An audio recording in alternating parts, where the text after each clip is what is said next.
In showing himself as God Almighty, Elohim is the one to vindicate his people from all their enemies.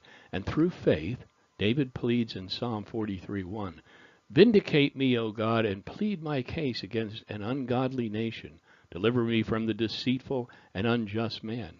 David makes an appeal to God by faith and prayer for God to assume his defense in addition to imposing justice in his case.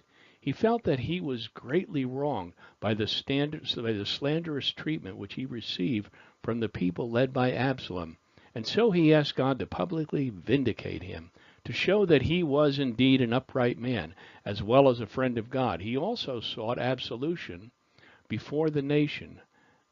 Absalom, David's son by Micah, or perhaps more publicly and directly, properly, as it applies to the character and counsel of Ahithophel, that means brethren.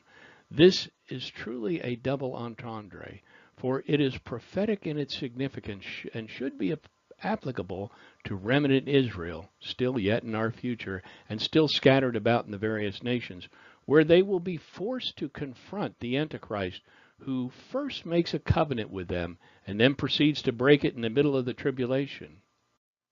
He will be an accomplished liar of the first order. Their cry in that day will be to deliver me from the deceitful and unjust man.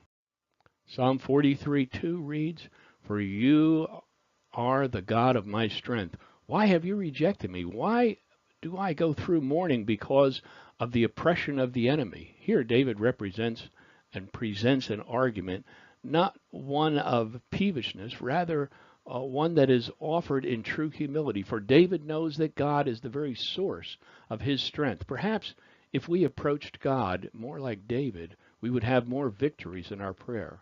David inquires of God, "Why do I sense that you have tossed me aside? Why must I wander around in grief, oppressed by my enemies? Why, Lord, am I called to endure so much of it for so long a time?" Here again, David presents a useful question. The New Testament answers it because such sorrow is chastening to the mind, and it yields agreement with the fruit of the Spirit. The purpose of the needed harmony between our mind and new nature is found in Ephesians 4:15. It reads, "Growing in every way to be more and more like Christ, who is the head of his body, the church."